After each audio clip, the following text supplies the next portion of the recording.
For us, it's a daily thing. It's every day, right? This is Mammoth Daily We're going to take you inside the locker room with Mike Fulta. We want this show to be about the fans, and we want this show to be driven by our Utah Mammoth community. And Adrian Denny. Fans can submit what they want to hear us talk about, what they want to hear Utah weigh in on. It's all going to be here. Here's Mike and AD with you.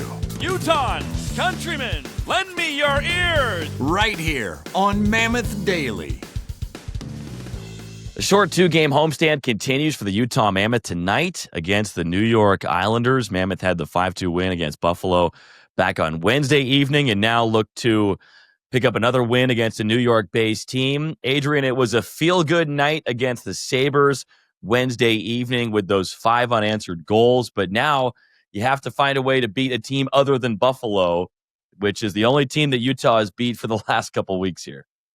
Yeah, and as I said on yesterday's episode, that's a great point you bring up. And you don't want to say Utah has beaten the teams that they should, because I just think the NHL right now is so competitive. But they are 6-1 right now against teams that didn't make the playoffs last year. The Islanders are another team that did not make the playoffs last year, but Mike, that game on January 11th at Delta Center that the Islanders scored late and won 2-1, for me, that might have been the hardest home game to swallow of the season. So the two teams last year played a couple totally different games. The 6-5 overtime game on Long Island, second game of the year, and then about the midway point, a game that Utah took a 1-0 lead in.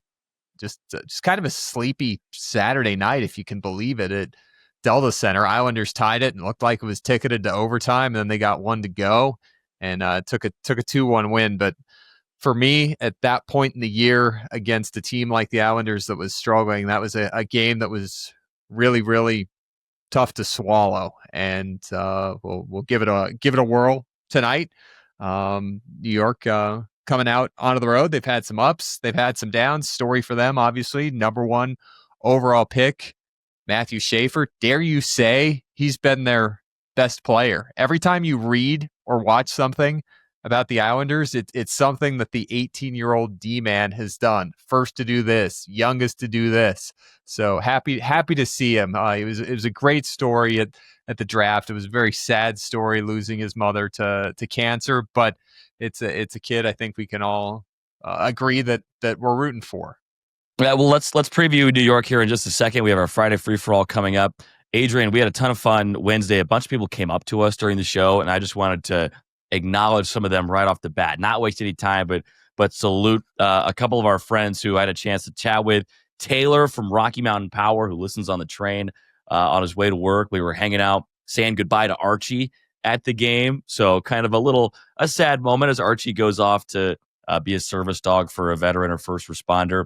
Met Shandon and Denise. They were pretty fired up to be at the game. And then I also connected with the rulers of the Utah Mammoth Facebook fan page, John and Amanda, I believe it was. It was great to meet you guys, and I felt like I was meeting royalty. It was a cool experience for me. But also, reminder to everyone that we are migrating over to the team YouTube page. So if you're watching now on our old YouTube, that's fine for now. But know that eventually there will come a time when we're going to be only on the team YouTube page. So just another reminder of that, AD. But it was fun getting to see everybody. I know you were in high demand as well, Adrian. You couldn't make a couple steps without bumping into one of our listeners of the show. I know Matt stopped by and said hello with his son, but it was great to see everybody.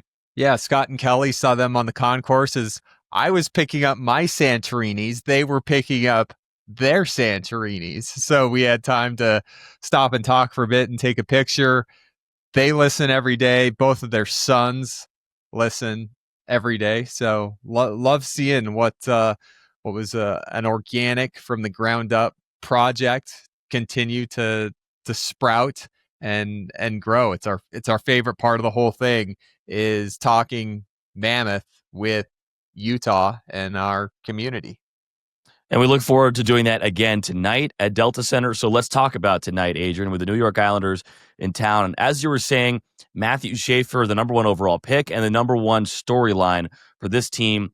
Let's start there. And maybe we should start with, I think, the deeper beyond hockey part of Matthew Schaefer, and that is the adversity that he faced to get to where he is now. Last year, he lost his mother, Jennifer, to breast cancer. That was back in February of 2024. 2 months prior to that, his billet mother, Emily, billet mom, passed away as well. And this all happened when Matthew Schaefer was just 17 years old. And so he had 2 really harrowing tragedies in the span of 2 months happen within his world. One of them, obviously, losing his mother, Jennifer, who he acknowledged when he was selected first overall at the draft. And it was a very powerful scene for him to be wearing that breast cancer ribbon while he was up on stage and talking with Matthew Darsh, the GM of the Islanders, and thanking the organization, but thanking his mom as well. And he's a really cool story, but what makes it all the cooler, Adrian, is the way that the hockey community has rallied around him and the way that he has carried himself through this and been willing to talk openly about his mother, how proud he is of her and her fight. And he just seems like an unbelievable human before you even get to the hockey player part. And during Hockey Fights Cancer Month here in November, we continue to, listen and pay a lot of respect and attention to cancer during this special Hockey Fights Cancer Month. And Mike, good kid, heck of a hockey player. Tied for 3rd on the Islanders in scoring. He's a D-man, tied for 2nd in goals. Islanders missed the playoffs last year, Mike, and they made some deals this past offseason, trading their best defenseman, one of their best players, Noah Dobson, to Montreal. So it was kind of one of those teams, as we talked about previewing the season, weren't sure what direction are they going, what's the plan here. But 8-6-2, first overall pick as a D-man, Mike. That's one thing, right? You see guys like Connor Bedard and Macklin Celebrini and Connor McDavid and Sidney Crosby come out as 18-year-olds. As a D-man, as a first overall pick, that's one thing, right? A defenseman being drafted first overall, but for a defenseman being drafted first overall at 18 to be in the NHL doing what he's done, that's something you just don't see. Especially when you consider the fact that he's a young 18-year-old. He turned 18 in early September. So when he was drafted, he was 17 years old. And he's going up against grown men, and you usually hear that defensemen tend to take a little bit longer to develop. But boy, he's 2nd in rookie scoring right now, and you'd have to think that if he continues on this pace, it'll either be him or Demidov to be the Calder Trophy winner. But as a defenseman, to be putting up these points and to be playing the minutes that he is as well, that puts him in front of Demidov, I think, pretty easily in the voting. But look at who else they have. Ryan Pulock on the back end, Adam Pelech, guys who are very steady, veterans. And they trade away Dobson knowing they're getting Schaefer at number 1 overall. They get Emil Heineman, who, by the way, was that player who was hit by a bus in Salt Lake City last year. He's okay now. He's playing for the Islanders. But they get Heineman and they get 2 first-round picks in exchange for Dobson. And then they bring in Schaefer, who is kind of the heir apparent to Noah Dobson. And you pile on that the player Heineman and the 2 picks. And it's a nice bit of GMsman craft by Matthew Darsh, the new GM who took over for Lou Lamoriello.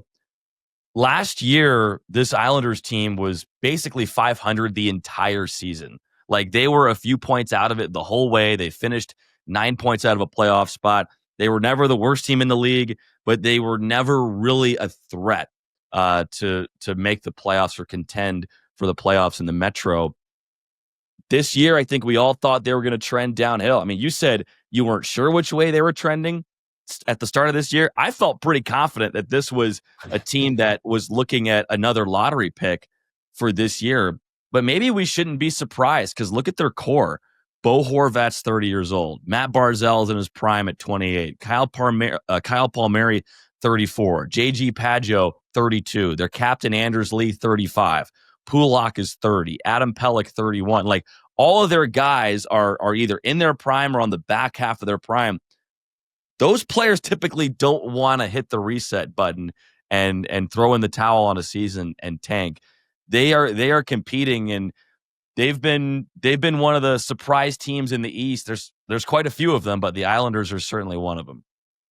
And Matthew Darche coming from Tampa Bay, where that organization winning 2 Stanley Cups. We often talk about the Lightning with Mikhail Sergachev and his ties to him, but you remember Matthew Darche as a former player, but he was working in like technology or something, and in the business community. And so he's got that experience, and then he goes to the Lightning and works under Steve Yzerman and Julien Brisebois there, and it was a good hire by the Islanders. I think they were lucky to get him. And boy, you just recited that trade for Heineman and parting ways with Noah Dobson, but that's impressive. Islanders, we talk about the schedules.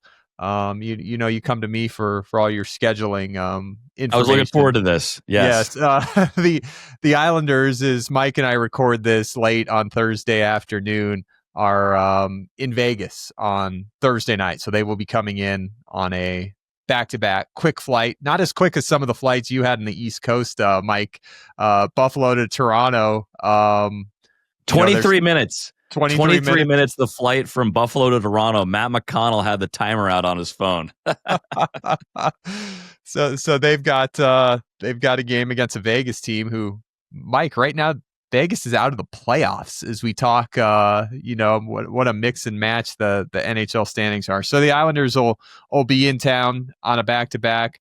Mammoth, a practice day at the Oval on Thursday, which we expect to hear about, Mike, because podcast responsibilities for us overlapped with our scheduled attendance at practice today. So we're pretty sure we're going to be marked as an excused absence. Jeffrey Sanders, our director of media relations, this is kind of like us getting out of the final 3 periods of the day to go to a cross country meet, right? So we expect this to be an excused absence from practice, but there may be some people that have some feedback directly for us on it.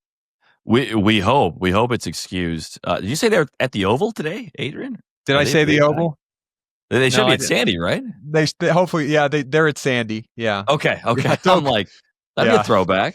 That's another excuse. Where were you guys at practice? We went to the Oval. Didn't see anybody familiar. They're sharing the ice with my D5 Rhinos team in rec league at the Utah Oval. Man, haven't been there in a little bit. But you mentioned the schedule for the Islanders, Adrian. I was waiting for you to bring up this 8-game road trip that New York is currently on. It started out east, a couple harmless, nearby games in the tri-state area, New York Rangers, New Jersey Devils, and then they come to Vegas and Utah, but then Colorado and Dallas and Detroit. Did I say 8? Is that 8? I might be missing one. But I believe it's 8. I had the game sheet up here. This is great podcasting. I've got 7. They were the latest team. Yeah, latest team to shut out the Rangers at home. They beat them 5-0 on Saturday. 5th time the Rangers got shut out at home, but they've since put up 5+ in 2 straight games. Beat the Devils 3-2 in overtime. Yeah. Vegas, Utah, Colorado, Dallas, and the latest team from the Eastern Conference to go from the Western Conference to Detroit. So you want to talk about me having flashbacks to the Oval? How about teams out east on Western Conference road trips all of a sudden going to Detroit like they're still in the Western Conference? And this is the first Western swing for the Islanders. First time they're going west of the Mississippi. So it'll be interesting to see how they handle kind of this extended road trip, of which Utah is right in the middle of that. Obviously, the travel out east, you're more, it's much easier out east, basically, compared to out west. And so it's always a little bit interesting to see how well teams respond to extended swings against Western Conference teams. We expect that Ilya Sorokin will start tonight against the Vegas Golden Knights. And if that's the case, then we would expect David Rittich to start against Utah this evening, I should say. So Vegas last night, Utah this evening. We would think it would be Rittich, who's the number 2 right now for the Islanders. He had 2 pretty good starts to open up his campaign, Adrian, but then recently he's fallen off. You look at his save percentage, it's not good, down below 890. He gave up 5 or more in 2 of his last 3 starts. It wasn't all that great with the LA Kings last year, so it should be a favorable goaltending matchup for the Mammoth. Yeah, he's a guy that's been up and down between the Ontario Reign, LA's AHL affiliate, and the Kings for the last couple seasons, but he did have his moments in LA, and as you mentioned, he's had some moments already this year for the Islanders.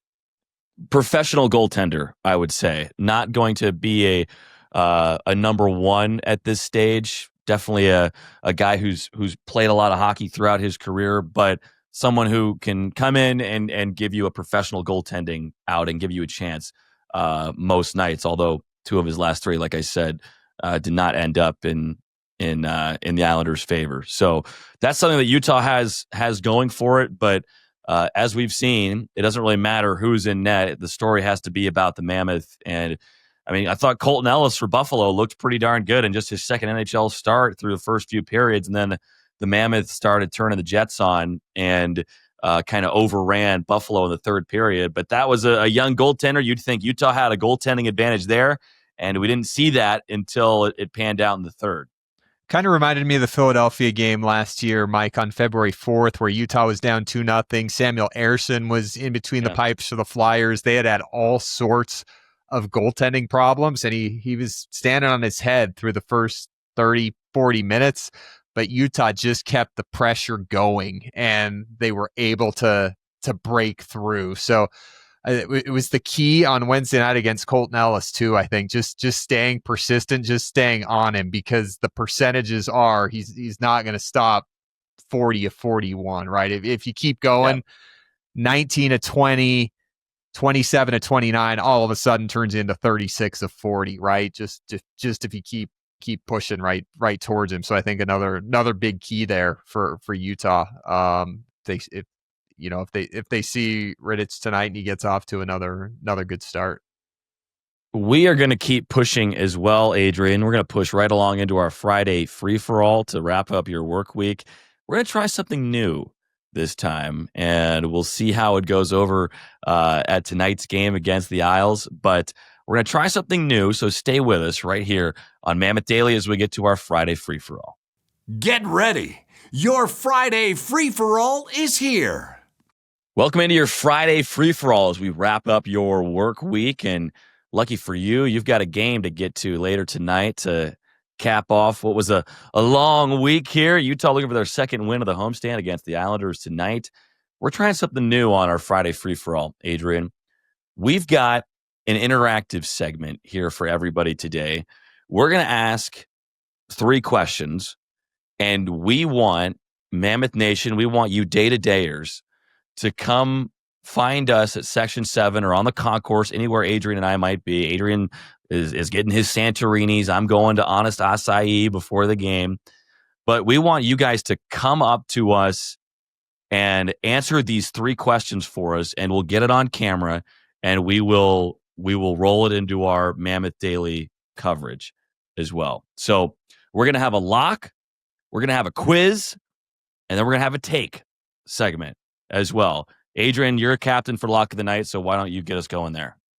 Yeah, Mike, with the mixing and matching in the third period on Wednesday night, it worked out pretty good, and it looked like Bear went with the same lines at practice yesterday. So what line is going to get the most goals? And you've now got Cooley with Schmaltz and Keller. You've got Kirkoni with Gunther and Hayton. Yeah. Mm-hmm. You've got Peterka with Krause and McBain. And you've got Tanev, Stenland, Kyler Yamamoto. What line is going to score the most? That'll be our lock of the night tonight. Did you hear what I said yesterday on Mammoth Daily, Mike? We enter November with the 2 top lines in the NHL. Now we move one of those players to a line that's been dominating as much as anybody. Does that give us 3 of the top lines in the NHL now? That's great. And how great was it to hear from Lawson Krause in our walk-off interview after the game, Adrian, when he's telling us, yeah, we're sitting on the bench and he calls our line, but he calls Peterka on the wing instead of Karks, and him and McBain are looking around like, really? Karks has been pretty good on our line. Like our line's been one of the best lines for this team. And they were surprised when they heard it, but that adjustment led to 2 goals for the Utah Mammoth. And so I feel like you almost have to try it out in practice and at least thinking about giving it some more run here. Have you ever seen a change like that to start a period that resulted in 2 goals that fast? Because I can't remember. I can't remember a direct impact like that, like what we saw.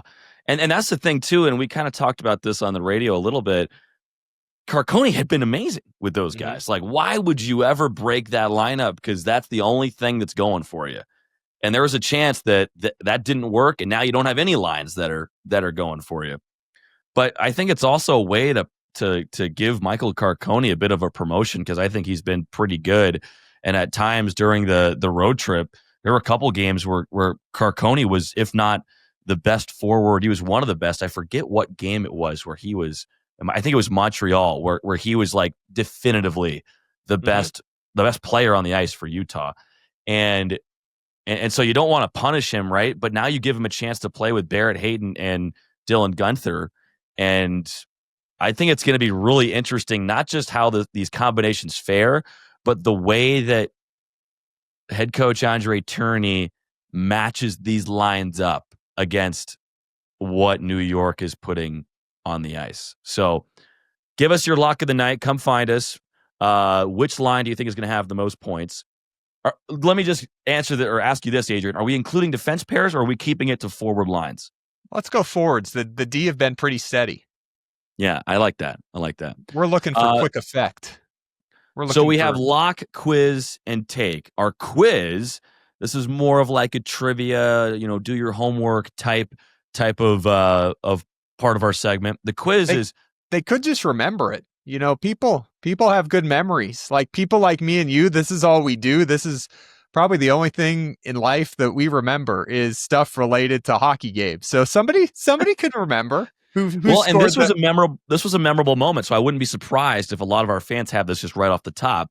The date was October 10th. Utah won 6-5 in overtime on Long Island, not in Long Island, on Long Island. Who had the overtime winning goal for the Utah Mammoth? So that was a 6-5. No, it was 5-4. It was 5-4. Yeah. 5-4. Beg your pardon. It was a 5-4 overtime win for the Utah Mammoth. Who had that overtime winner? I'll take the fact check. I'll take the fact check bonk there, Mike, because I said it 6-5 at the start of the show, but it was 6-5 in Madison Square Garden in overtime right. 2 nights later. Right, and I'm right with you. I got them mixed up as well. So we both would have failed the quiz part of our own segment. We're off to a great start. So we have a lock, we have a quiz. Our take, the take part of the segment. You tell us who has been the most underrated player this season for the Mammoth. Who do we need to be talking about more on this team? So come up, give us your lock, answer the quiz, and hit us with your take. Who has been the most underrated player? Who do we need to be talking about more for the Utah Mammoth? So 3 things for you to get to. Come find us. We're at the top of section 7 on the concourse. Are we accepting tweets? We want this to be on video, right? So we want to do it in person. Yeah, we want to bank some videos. We want to use our mini mics. We got to show that these mini mics that Craig bought for us, we're using them, and we're getting the ROI on our mini mics. So return on investment, folks. That's something they'll throw at you in business when you grow up. So we got to show. Still waiting for the growing up part, but do come by. lock, which line has the most points, quiz, who had the overtime winner against New York, the New York Islanders last year, and then your take, who do we need to be talking about more on this Utah Mammoth team? We will record it. We'll mix it into our rotation here for Mammoth Daily. Get you some airtime. Get you some airtime on the team YouTube page. Yeah, it's Friday Free-for-All after all. So yeah, come help us host it. And if you want to just come up to me and Mike and say, I want to interview you guys, we will set up the mini mics, give you the host mic, and you can interview me and Mike. And Mike, based on the episode Wednesday, you said we might be on the concourse, we might be in 6-7. Sounds like we spend most of our time in the Toyota Club. So if you're down in the Toyota Club, don't be a stranger. Come on over. That's right. That's right. I don't know how much we should advertise that. I don't know if our credentials are going to be double checked next time. Like, no, your credentials do not work to get in here. I know. You have to go up those stairs. You cannot come in here. I think I might get in trouble. I don't go down and eat at Toyota Club all the time. I just go down when I need to change momentum. Adrian, I need to rally the boys with some chicken wings. But, stretch the legs. Exactly. Get a Take cup a lap. of tea. The great Friday free-for-all. One thing I'll add, when you're coming up to us, just keep in mind, if Adrian and I have our headsets on, that's usually not a great time to come up with us and chat. But if our headsets are off and it's well before the game, before warm-ups, that's the best time to get a hold of us. Adrian's doing the pregame. I'm just kind of getting ready for the game. Come and say hi. We'd love to step away from you or step up to you. But understand if we have our headsets on, we are doing what we are paid to do. So you'll have to circle back later. And if Santorini's is free game, though. Yeah, and if folks, if nothing that we've said strikes a chord, and just come up to us and say, I want to do the open mic, and we'll go free reign. So just come talk to us. We got to use these mini mics, or they might be returned after the free trial. It's a Friday free-for-all after all, so the floor is yours. But AD, great free-for-all here. We've got some local hockey coming up. Let's get to some of our local hockey updates. Plenty of that to get to. So let's get to our third period. That's up next right here on Mammoth Daily. This is Mammoth Daily. It's the third period of our Friday free-for-all episode. Mike Folta, Adrian Denny here with you. It's your Utah Mammoth radio crew, and we were joined, Adrian, by Lindsey Fry on Wednesday, former Team USA silver medalist in the 2014 Olympics. And she was chatting with us on the radio about the NHL Women's Hockey Advancement Committee that had some meetings. Sounded like those meetings were crashed by President of Hockey Operations Chris Armstrong and Alexander Kerfoot, who has that community push to bring young girls out to Mammoth games, get them on the bench, get them to experience games and what it feels like. But really cool to hear from her on some of the initiatives that that organization has for pushing women's hockey and girls hockey in the state of Utah.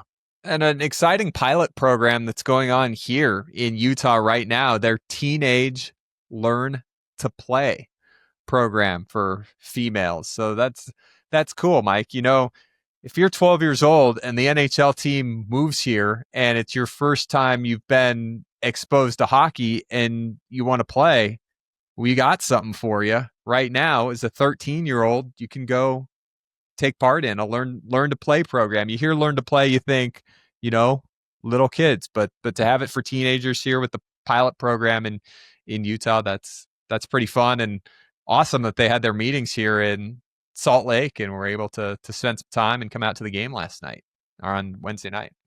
Yeah, and it was interesting hearing from Lindsey that a lot of the data suggests that, if you don't get them, in skates by the time they're 9 years old, it's almost too late, right? But if someone wanted to learn how to ski at the age of 12 or 13, would you deny them that?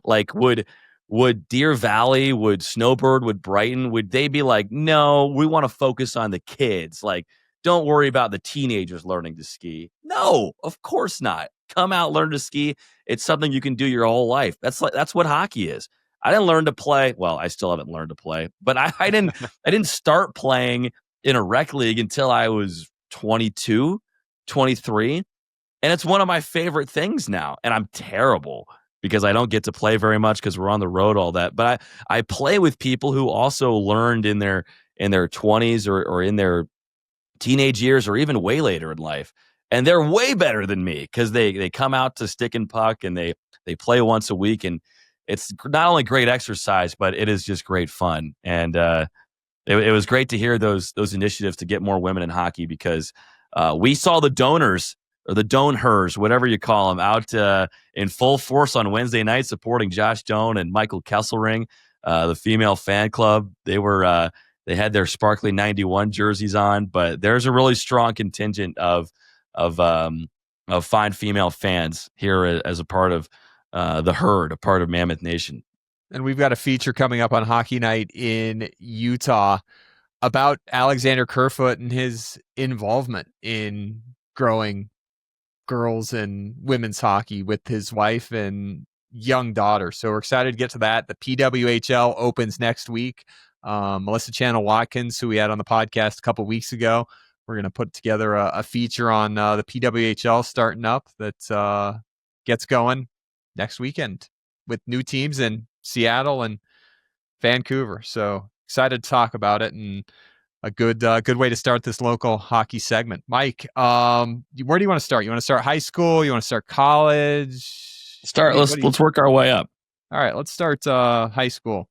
Last week, our high school game of the week, Bountiful JV beat Cache Valley JV 6-2.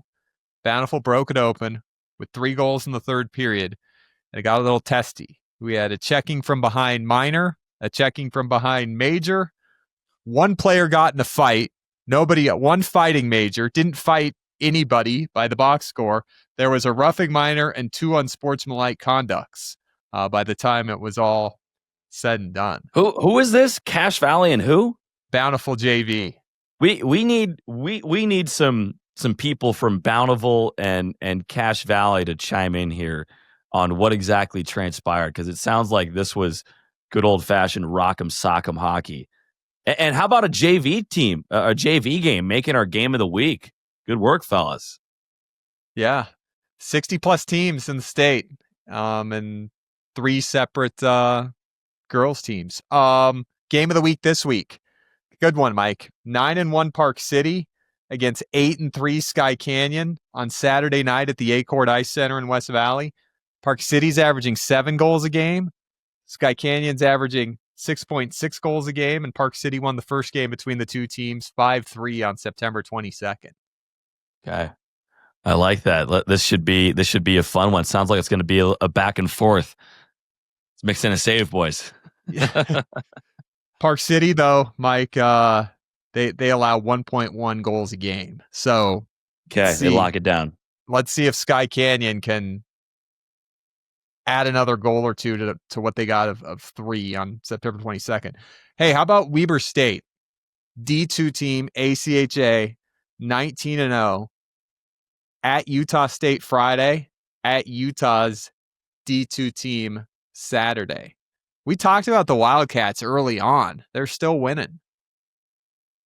Yeah, they've had some big wins throughout the year. Now, didn't Weber State basketball just lose to Utah State at the Spec? Was that last night?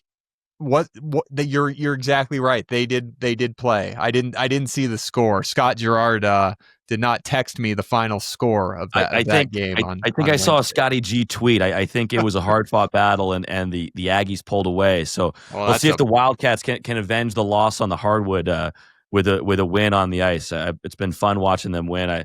I see some clips of them over at the Ogden Ice Arena, where I learned to skate as a young lad. Great windows, great views, great rink. So Wildcats, they might be my club team. I know that's treasonous to the Utes because we've had a chance to meet AJ, the general manager there with Utah, but I can't help but feel a connection to the Purple People Eaters. You can take Weber State. I'll take Utah. Well, we love them all. We love Yeah. them all. I just Sure. just talking just- about my heart here. You know us and skin in the game, Mike. We just like to have some skin in the game. That's right. That's right. What Hey, else we got locally here, AD?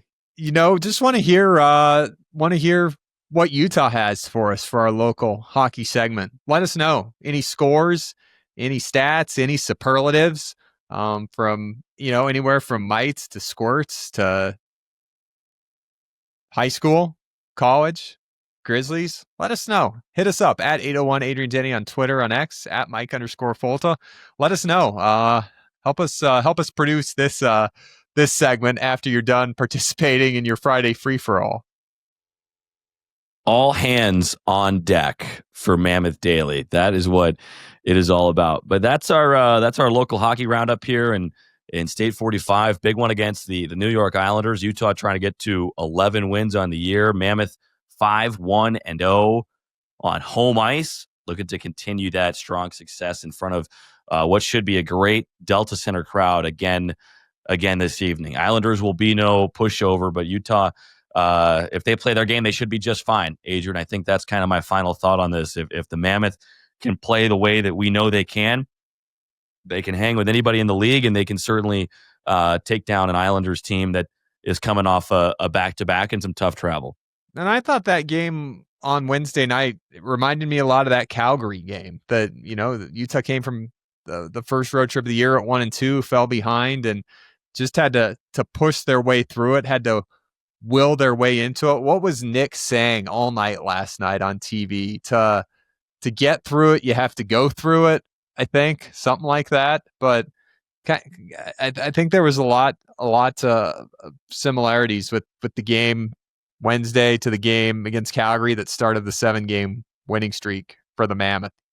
Once it clicks, you're going. And we saw them get going. And I liked their first 2 periods on Wednesday too. They just trailed, but they stuck with it and able to get it pushed over the top.